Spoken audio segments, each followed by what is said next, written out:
The 2024 summit was the best we've ever done. I know I say that every year, but it's because it just keeps getting better. 1,000 gym owners and coaches descended on Rosemont in Chicago to listen and learn and work with some of the best speakers in the micro gym space. I'm Chris Cooper. This is Run a Profitable Gym, and today is my summit debrief, where I'm going to share one thing that I've learned from every speaker on both stages at Summit this year. Of course, there's so much. And the point of Summit is not just to have you come and sit in your chair for 16 hours over the weekend. It's to come and do work with the speakers. It's to come and be inspired. It's to come and make friends with other gym owners. Many gym owners now bring their teams, and those teams get stoked up. In fact, secret tip, when you're thinking about registering for Summit 2025, which is back in Rosemont next year in June, bring your team, because if you put your team in the coach's room and they get coaching on sales training, or they learn how to build a kids program, or they learn how to implement nutrition coaching, that will pay for your summit trip for you and the entire team. It's an amazing way to just maximize your ROI. This year, the summit in Rosemont was sold out. We had 1,000 of us there. We can't take any more. We're back in the same venue next year. It will definitely sell out too. You can get your tickets at the early bird rate right now at twobrainsummit.com. Just go there and book for 2025. Get yourself a ticket if it's your first year. If you're coming back, make sure that you get your coaches tickets, because the coaches room usually sells out quickly and the whole thing will sell out for sure. Okay, let's get into the speakers and what we learned. I'm going to actually start with the owner's stage here, because that's where I spent all of my time. And this year, man, I was so torn between the two stages. I wanted to run back and forth, but you couldn't, because the speakers on the owner stage were so compelling that you just couldn't get up and leave. I've been to so many business conferences and seminars and summits in the past where you're waiting for kind of the weaker speaker so that you can go and get lunch. I remember doing this at one of Gary Vee's events. And this year, that was impossible. A lot of people, not only would they stay in the summit room the entire time, listen to the speakers, even if they had a little kid or a baby with them, but when lunchtime rolled around, they wouldn't even go out and get lunch. They would stick around and talk to the speaker. They would line up or they would to get their book signed by one of the speakers, or they would start talking to the people around them. And they would just get so wrapped up and so excited about their business that they would forget to go out and get lunch. It was wild. So let's start on the owner's side. Now, we have two stages going at the same time. One is for owners, one is for coaches. And our theme this year was virtuosity. And the point of virtuosity is that most of us are too distracted by chasing novel ideas. Oh, here's that new book I read. I just heard this on a podcast. I got to try it. And we don't see the idea all the way through until we're attracted to the next thing. And as a result, we don't get things done. And we never, ever, ever repeat things, even when they work. You know, this is true in your gym. It's also true in your gym business. And so that was our theme this year. And Jason Khalipa led us off with a talk about the AMRAP mentality. If you're not familiar, if you don't know a CrossFit gym, the term AMRAP is as many rounds as possible or as many reps as possible. And the AMRAP mentality can be boiled down into this. Set yourself a specific time window for working on each thing, and then focus all of your attention on that thing while you're working on it. So for example, every day I do one thing to grow my business before I do anything else. I come downstairs into my basement, I've got a cup of coffee, and I spend the first 25 minutes of my day doing one thing to grow my business. I don't check email. I don't check social media. I don't watch TV. I don't read the news. I do one thing to grow my business. That thing changes day by day, but I've got a set pattern. So every Monday I do a blog post. Every Tuesday I do social media planning. Every Wednesday, etc. Jason's point with the AMRAP mentality is that you need to be all in on what you're doing right now without distractions. So if he's with his wife, he is all in on being with his wife. If he's working out, he is all in on working out. This is a skill that you have to practice over time, especially as a gym owner, when we're trained to just react and react and react. And we've got our phone on all the time and we're getting pinged with notifications while we're trying to do a workout. We have to build this skill. And at first, maybe you can only do that for 10 minutes at a time.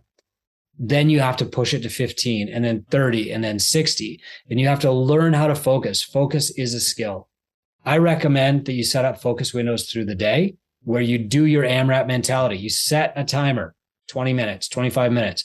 First focus window, grow your business. Do one thing to grow your business before you do anything else. Second focus window is maybe emails and social media. Boy, that's a hard one to turn off. Third focus window later in the afternoon is maybe your workout where you turn off notifications.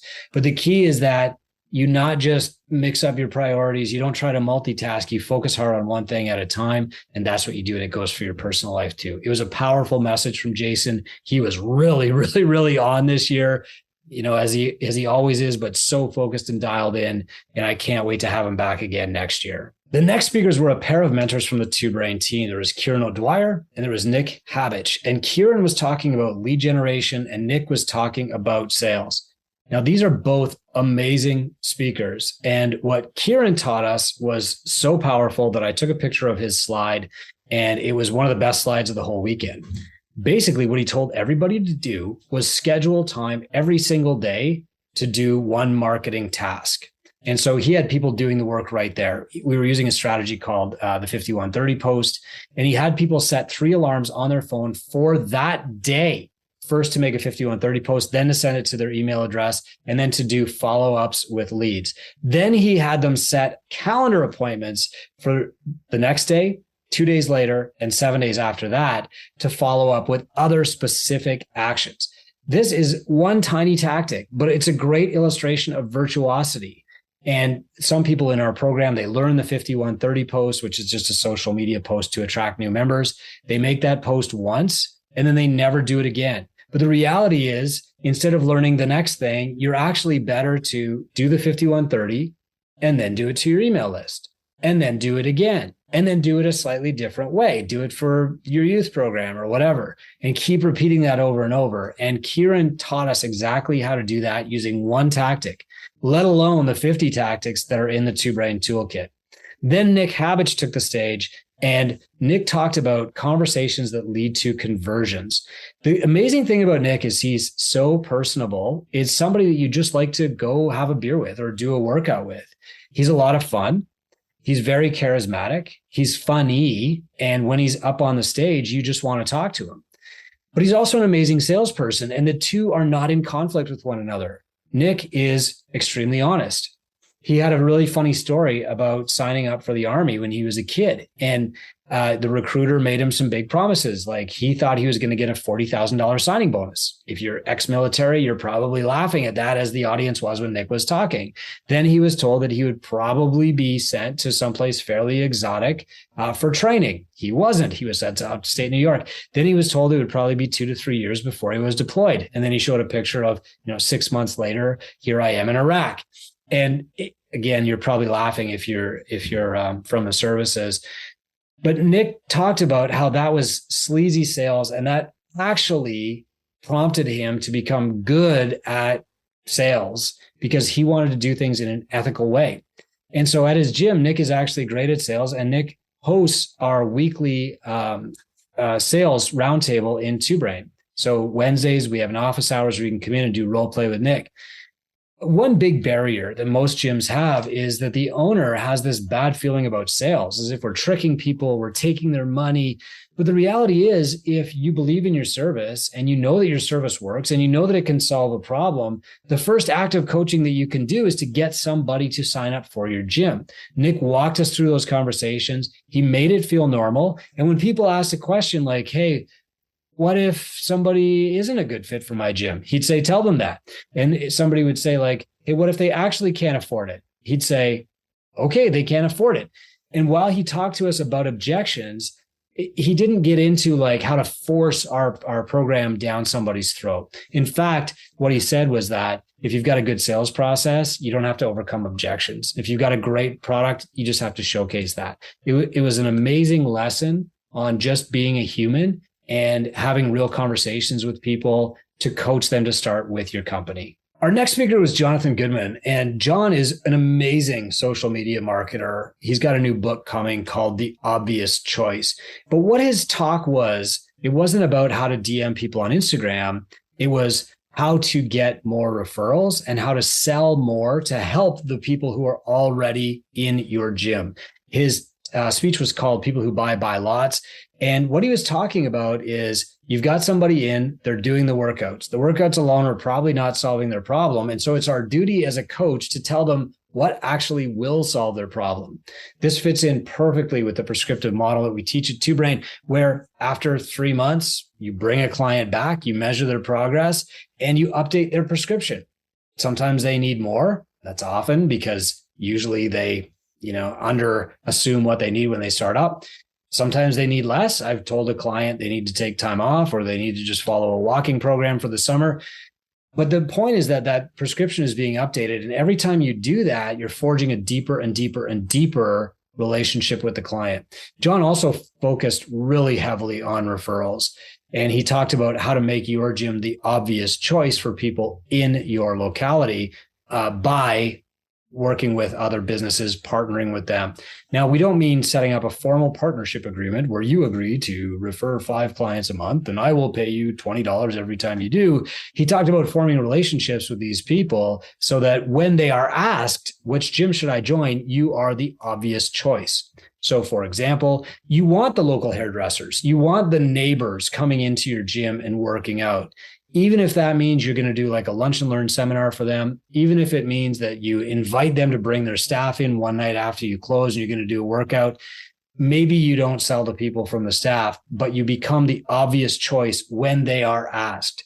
For example, if you've got a hairdressing salon across the road from your gym, you want them talking about your gym because these are people who have conversations all day. And when somebody's sitting in their chair, they've got the little apron on, they're getting their hair cut, and they're looking across the road at your gym, they'll say, hey, what's that gym like? You want the hairdresser advocating for you, not just shrugging their shoulders and saying, I don't know. They play loud music and they're there at 6 a.m. So that's the key, is becoming the obvious choice in your neighborhood.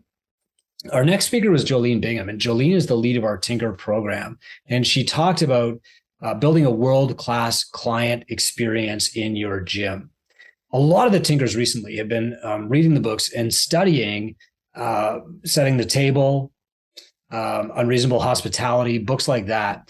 And while it would be amazing if all of us could provide the level of service that you would get at a Michelin-starred restaurant, that's not realistic for overworked gym owners. Most of us are owner operators. We run our gym too. We can't be thinking about, how are we polishing the barbells after every class? But that's luckily not required to provide a world-class client experience. What is required is the attention to the things that you do with the clients while they're in their gym. And these are often way more important than your programming. They're way more important than what your coaches are wearing. These are things like greeting the client by name, knowing enough about the client that you can talk about their families and their friends, knowing the client's exercise history, explaining to the class or to the client, like, what is the intent of the workout and how will it help you? Also giving people just an amazing welcome to the gym. A lot of the reason that people don't join gyms is not the price. It's all up here. They're scared. They're intimidated. They don't know anybody. And so Jolene talked about how to create that world-class customer experience, and it includes introducing new people to other people. This is something that a lot of us forget. We get down in the weeds and it's 5 a.m. and we don't want to be at the gym again today. And we mopped till 9 last night, and you're strung out and you're tired and you got your hood up and you don't really look professional. Maybe you haven't even brushed your teeth yet. And these people are coming in the door. And what's most important, because you're the first person they've seen today, is that they get a, hey, good morning. You got your game face on, and that they get an amazing welcome, that they have a great time, that they are celebrated, because these are things that they don't get anywhere else in life. And that's what an amazing customer experience is all about. It's not how many certifications or degrees you have. It's not where you buy your programming from. It's not how many glute ham raises you have. It's, does the client value the experience? And to do that, you have to know what the client values in the first place. The next 2 speakers on the owner stage were John Franklin and me. And we really hit hard the notion of virtuosity. So John talked about how to get to 100K, and he actually went step by step in doubling the size of a revenue in a gym. So what he did was basically went through each of one of our metrics and said, okay, look, if you can improve length of engagement by 4 months, you can increase your net owner benefit by up to $40,000 a year. That's take home. And then he said, here's our top strategy for increasing length of engagement for retention. If you can increase your ARM by X amount, then you will earn an extra $20,000 a year. And then he gave like one specific strategy for increasing ARM. And then client headcount, he went through that, and sales, he went through that. And then he said, okay, now if you do all of these things together, you stand to earn another $100,000 a year in revenue top line, or $50,000 a year in net owner benefit take home. And what's interesting was he just repeated the stuff that everybody in Two Brain has been taught, but usually fails to repeat because we're searching for the next thing all the time. I'm guilty too. I don't mean to point fingers. This is every entrepreneur. What's the next thing? What's the next thing? I need to learn it before my competitors do. When the reality is that if you work with your mentor, if you look at your numbers and you say, oh, this thing was most successful, and you just repeat that thing over and over to increase ARM, and you find the best way that you're acquiring clients and you repeat that over and over, and you find the best way that you're increasing length of engagement and you repeat that over and over, all you have to do is just keep repeating those things in the strategy that we call the Simple Six, and you will grow really, really fast. He talked about that for 30 minutes, and I saw a lot of forehead smacks. And so the top lesson from John is look at your metrics, work with your mentor, decide what's working the best for you right now, and repeat that for several months and just watch your revenue and net owner benefit grow. From there, I talked about the journey from $100,000 in income to $1 million in net worth, what comes after $1 million in net worth, and finally, the golden age. You and I as fitness entrepreneurs have a unique opportunity that has never happened in the history of humanity. And that is what we call the golden age, where we have both wealth and health at the same time. You're going to get to wealth at a much younger age than anybody in history because you're an entrepreneur. You have leverage over your income and your time. Wealth is freedom of income and time. You're also going to stay in health for anybody longer in history. You're going to live longer and you're going to be healthy right up to the end because you're in fitness. And this combination of wealth and health is going to create this golden age for you that's going to last maybe 30 years.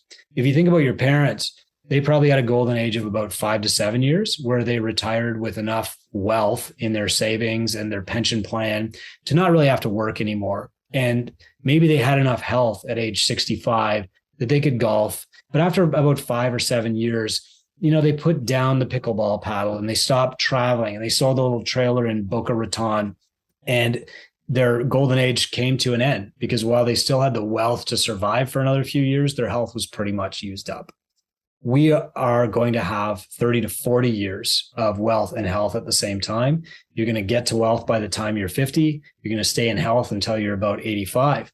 This has never happened in the history of humanity. But if you think about all of the people who have pulled humanity forward, they all did it in this very short golden age where somebody sponsored them. Charles Darwin gets on board the HMS Beagle because his grandfather, who's a doctor, sponsored him to go away for 2 years, and the Royal Society, paid for his passage on the boat. Anybody that you can think of who's dramatically pulled our species forward had a sponsor at a young enough age that they had financial independence, freedom of time, and their health at the exact same time. You and I get to create that. We get to be our own sponsors. We get to create our own health. And what we do with it is super duper important. I shared 4 things that I think that every person should do when they get to the golden age. But one of those was inspire others. Use that period of wealth and health in your life to turn around and teach other people how to do it. Because making money is a skill, getting fit is a skill, and most people don't have either. In fact, for the first time in human history, our lifespan is shortening. We've achieved all this wealth and we are blowing it. We're going backward in both health, and we're not using the skills, the opportunities that we have in wealth to actually become wealthy and create freedom for ourselves. So I shared 4 tips that people have to do once they get there. I told people how to get to their net worth goal and retire. And I also talked about how to become a millionaire. This is maybe something that we're gonna release later, but I do have an upcoming book on this topic too. So I've covered a ton of ground already. And what you need to know is that we're not just up there speaking. You're working through a workbook at the summit. And if this is already compelling to you, go to twobrainsummit.com. You can get your tickets for next year. After lunch, Carrie Wilkerson, who's my business coach, took the stage, and she talked about creating an ultimate lifestyle. Often as entrepreneurs, we try to achieve lifestyle balance, but there's no such thing. It's really lifestyle integration. Years ago, Carrie wrote a book called The Barefoot Executive, when she went from being a CEO of a massive company to working from home and having her kids. And, Carrie shared a lot of those lessons on stage with us, but she also talked about her experience in building massive companies since as a business coach, and helping the founder achieve the lifestyle that they want instead of just going all in on their business, sacrificing their fitness, their health, their faith, their family, and all their positive habits, and finally building wealth and then dying at age 51. Carrie is an expert motivational speaker. She's been on some of the biggest stages. She came straight from a Zig Ziglar conference to ours to talk about it. And her primary tips were like, do a personal check-in every month. How am I doing with my faith, with my fitness, with my family? And while you're in the startup phases of business, that the scales are going to be tipped. You're going to be working way too much. But eventually, as your business gets bigger, you have to keep auditing yourself and your time and where it goes. The bottom line is like your business will not grow until you put time and attention into it. And depending on what stage of business you're at, you need to put more time and attention into growing your business. You also need to prioritize income in the first stage, and then wealth, and then time as you progress as an entrepreneur. And it was interesting to see her like kind of progression that she shared in the framework that she called the 3 margins.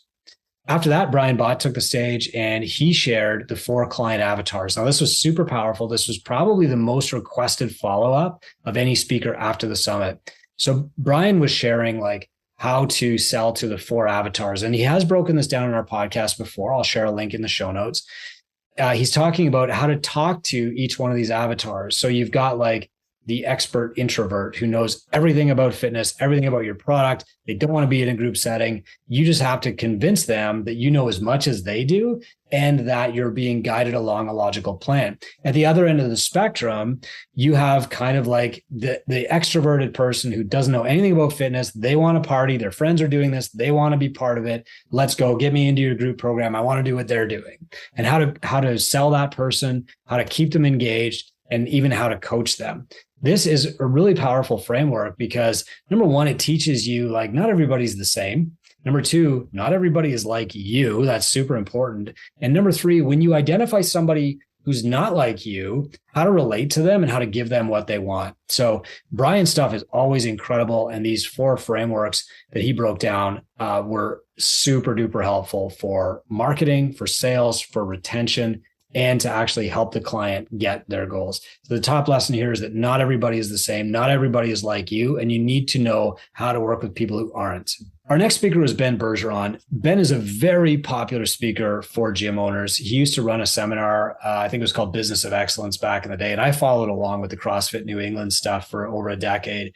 But Ben got really, really real at the start. He was talking about how early on in CrossFit, he had this successful affiliate and he had teams winning the games. He had individuals winning the games. One year, I think he had an individual win on both the women's and the men's side. He was running seminars. He had 5 red shirts, 5 CrossFit seminar staff on his staff. They were all making a great salary. And he was talking about how, in front of things, from the front view, outside looking in, things looked amazing, but they were not. And inside, he felt like he was slowly dying. He didn't want to be there. He had all these kind of struggles. And I won't share the story because it was a very intimate conversation between Ben and us who were attending Summit. But he told us exactly what the problems were. He eventually sat his staff down at a picnic table. They still call it the picnic table talk, and said, hey, look, we need to get aligned here on our values and what's actually valuable to this gym. And a lot of you won't be here by this point next year. And he started making radical changes, and he basically like gutted his system. Now that is extremely hard. It's an extreme act of humility when everybody around you is touting you as the expert, and CrossFit is making you famous as like the perfect business with the perfect coaches, and you've got the perfect recipe for success in CrossFit. And behind the scenes, it's not actually working. It's very hard to have the humility to actually make those changes. And as much as I respect Ben, I respected him even more during and after this talk. We got a few hundred copies of Ben's book. And after his presentation, the line to get the book signed was an hour and a half long, no joke. And we had to do more later even. Ben's a very popular speaker. In fact, here's a funny story. Ben arrived Friday night. I was in the lobby waiting to go to dinner with a few people. There were maybe 3 of us. And Ben, who was kind of incognito, shows up in the lobby, and I said, hey, we'll wait for you. Come to dinner with us. Great. Well, as soon as people started seeing Ben Bergeron, they wanted to talk to him. So it was 40 minutes before we even left the lobby. And by the time we got to the restaurant, there were 19 of us because people just stick to this guy. This brings me back to his primary lesson is you have to be very, very clear on what your core values are. You have to hire for those core values, filter people out early. You have to repeat those core values to your staff every single week. You have to bring those core values into your evaluation because people change and they want different things at different times. And you have to be willing to fire people over those core values. So he puts people first, specifically his staff, and leads from the top down that way. And you better believe that those core values are very apparent when you talk to Ben. Those core values are obvious when you talk to his staff, and they show up in his gym.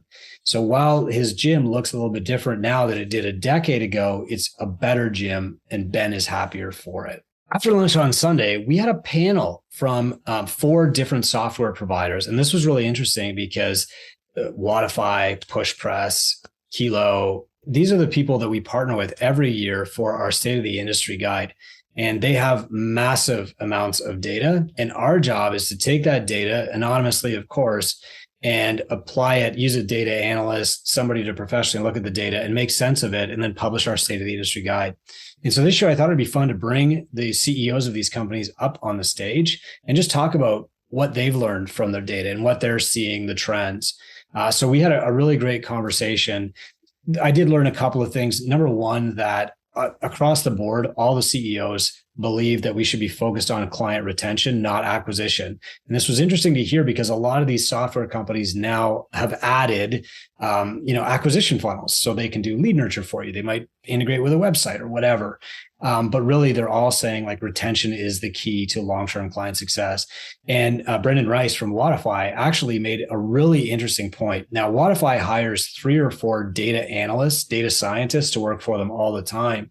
And one thing that they've noticed that really stood out is software adoption matters in long-term client retention. So if your clients are taught how to use your tracking software and they use your software and they don't hate it, there's not like 5 different apps that they have to use, they're actually likely to stick around.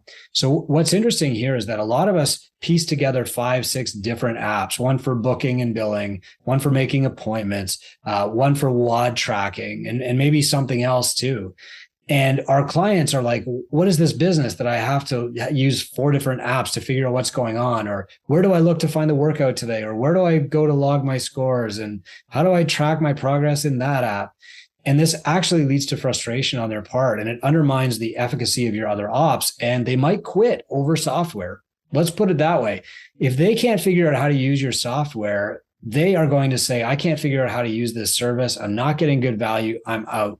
And they might actually quit. So software adoption is key, and people should be training people on how to use their software and choosing software that's simple.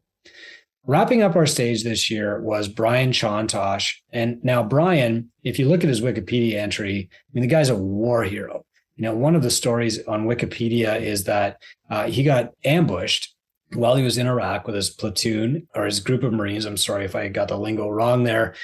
And when his M16 ran out of ammunition, he took a weapon from an enemy soldier and killed 20 people.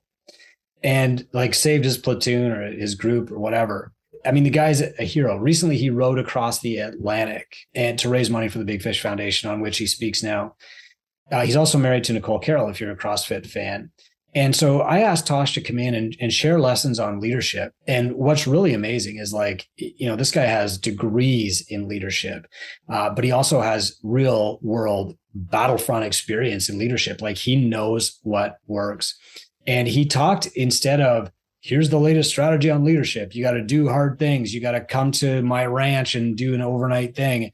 What he actually talked about was what's most important to develop. There's the sense of self that you have, There's the sense of self that other people have, or the perception that they have of you. And then there's this future self that you're trying to develop.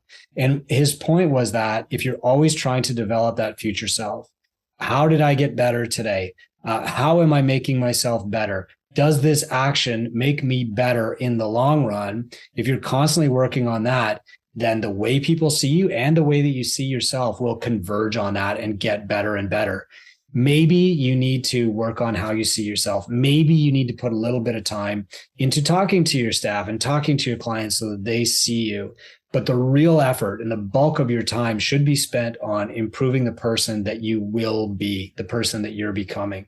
It was an incredibly powerful speech. Brian would never even mention his background. And I told him that before he went on stage. Like, I want people to know your story. He's too humble to share it because that's the kind of person that he wants to be and he's growing into. It was a very emotional session for a lot of people in that room. I know that a lot of people were late for their flights, late getting their Ubers, late to meet their teams because they did not want to leave. They were hanging on every word Brian said. And at the end, we managed to raise $5,000 for the Big Fish Foundation. We made that donation yesterday. We're incredibly proud to support them and to have Brian on stage. So that has already taken me about 30 minutes to explain just the owner's side stage. But we also have a separate stage for your coaches. And the point of this is to help you improve your product. We want your coaches to be better. We also want them to have opportunities to grow as an entrepreneur, building on your platform, growing the pie for you and for them and for the clients, improving your service, getting your clients better results, helping your clients in other ways. And a lot of people bring their staff to Summit because they say, well, the ROI is massive. And, while like growing the owner grows the business, so does improving the staff and the product. In the worst times when you're struggling, your business shrinks to the level of your operations. And the better your operations are, the higher your baseline, your foundation. In good times, you grow to the level of the entrepreneur. And so the entrepreneur is the ceiling on your business and your staff is kind of the floor. And so you need to develop both if you want your whole business to keep growing.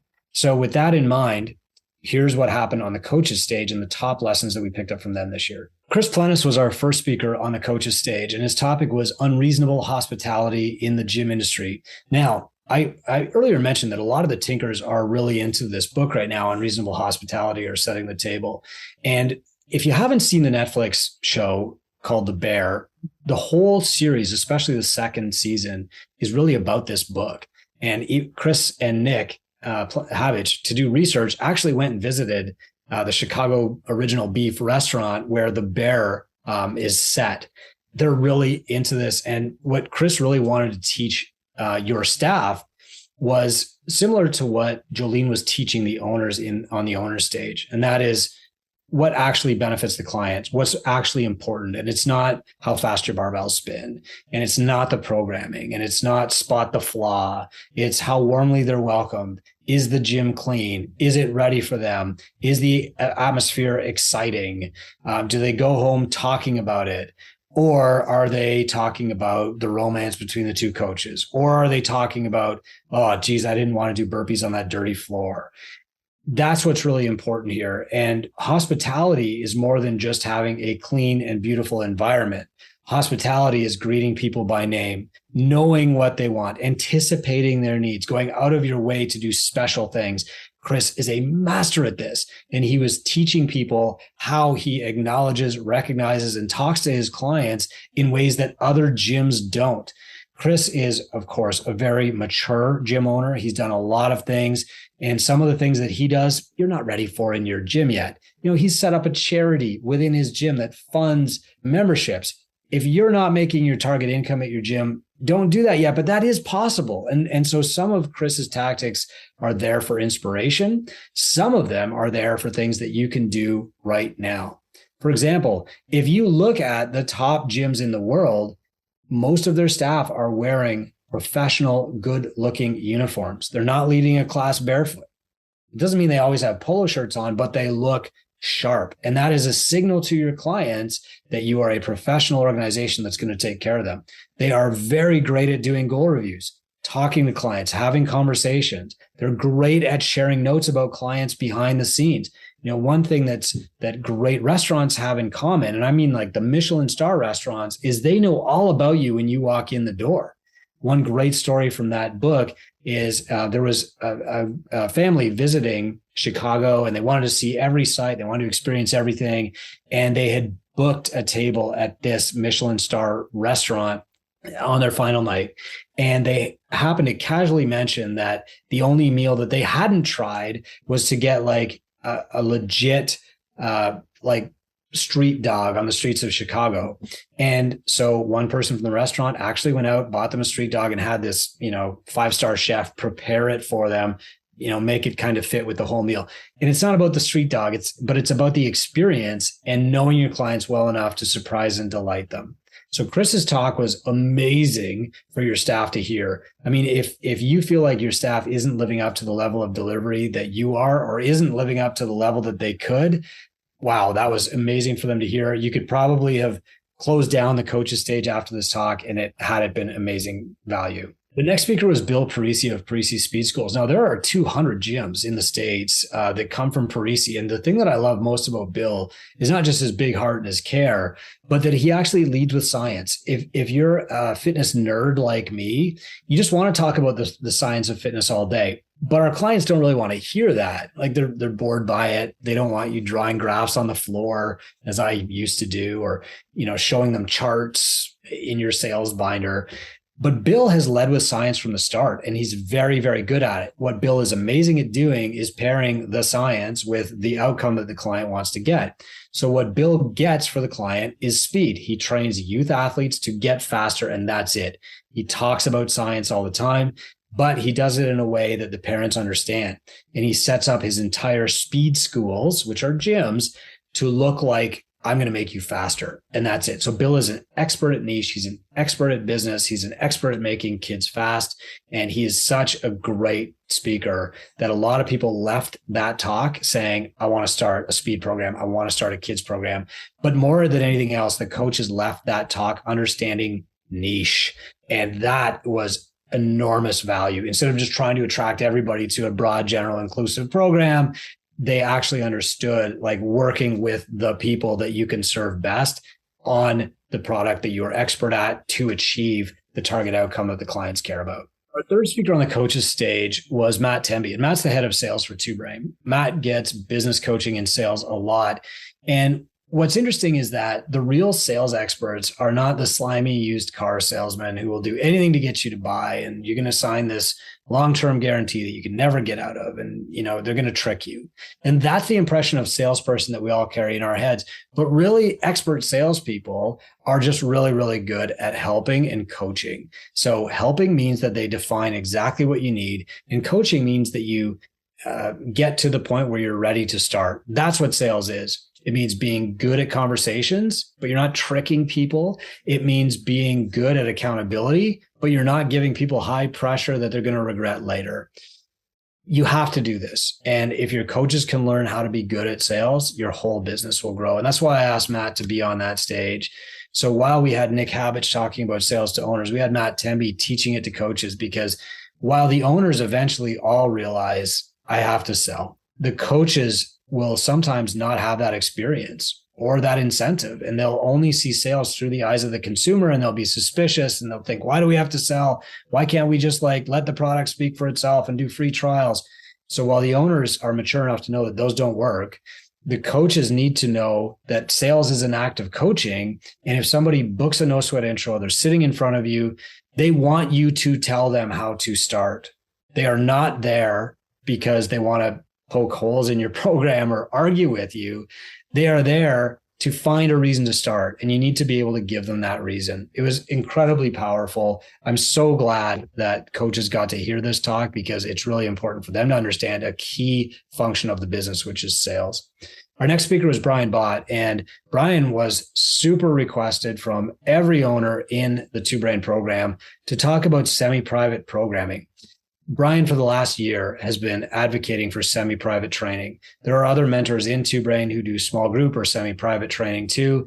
This is really the bridge between personal training and group fitness. It's a very high ARM, incredible retention. It's a great opportunity for coaches and the owners. And what we're seeing in the data is that the semi-private gyms in Two Brain are slowly rising to the top of revenue leaderboards, ARM leaderboards, length of engagement leaderboards, profitability leaderboards.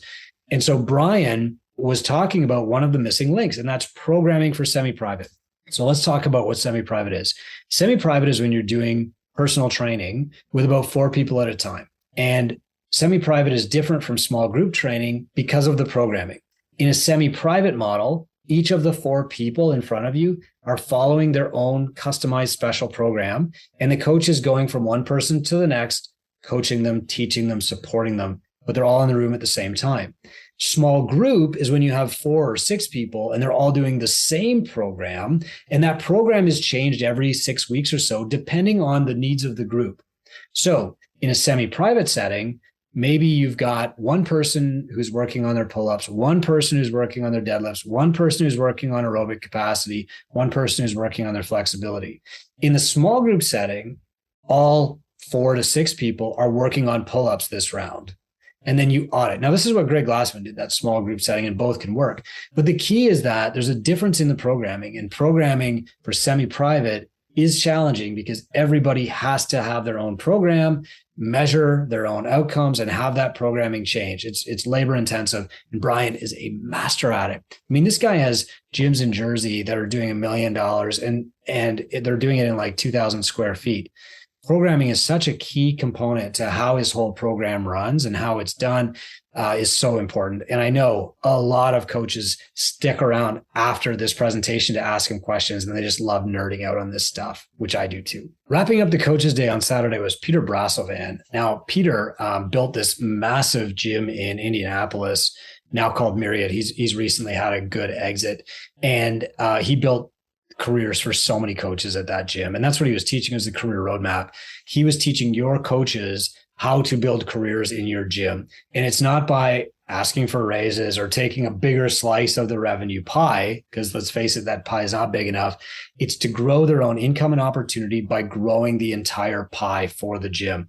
We call this entrepreneurialism. And it starts with, what do you want out of life? And then how much income do you need to get you there, and how much time can you spend? And then here are the opportunities at the gym, and here's how to build those opportunities. So for example, if you want to only work at the gym and you want to make $45,000 a year, okay, now we go to the opportunities. Here are some classes, but you're really going to get there by doing personal training or specialty groups or semi-private training. Here's what those mean. And the owner is willing to build those with you. Here's how you can speed that process up and help the owner build it.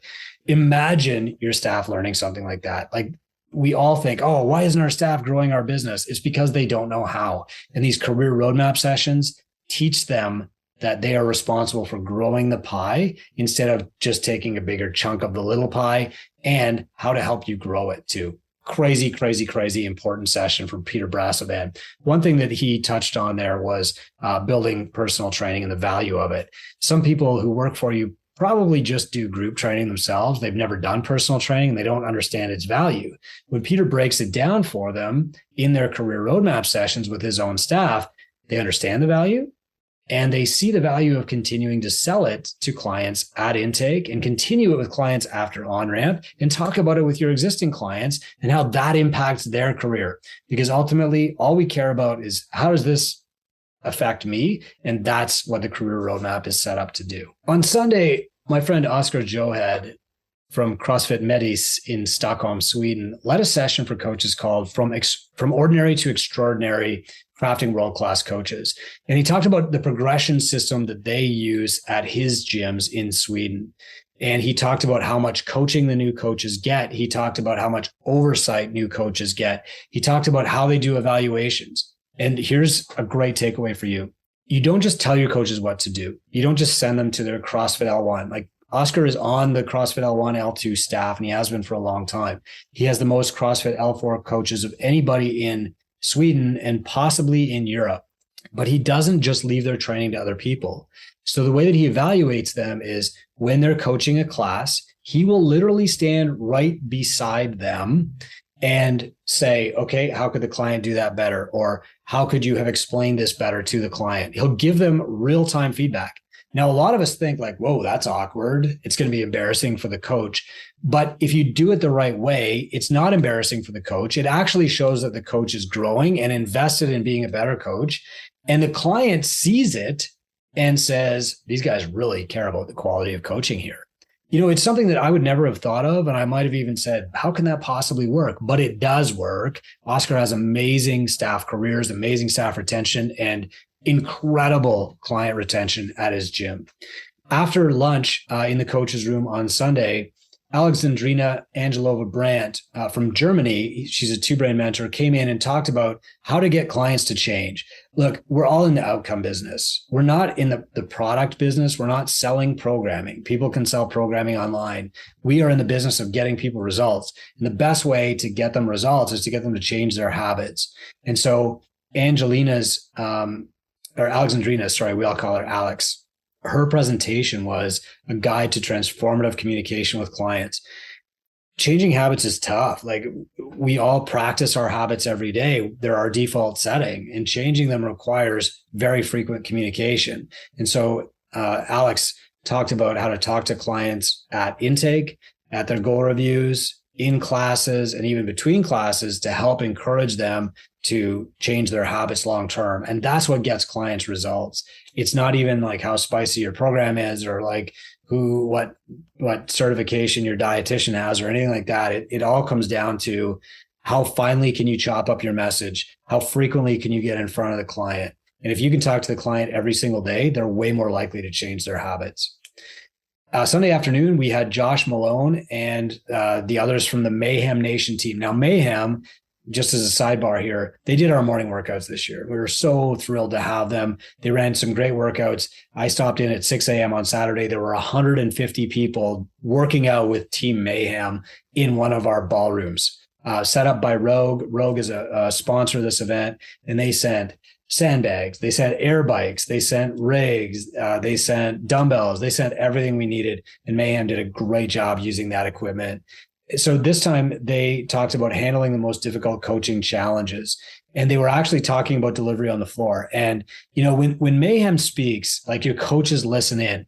And so a lot of coaches left that session and they were like hugging the owners. Thank you. I can't believe I met Khalipa, Bergeron, Mayhem all at this one event.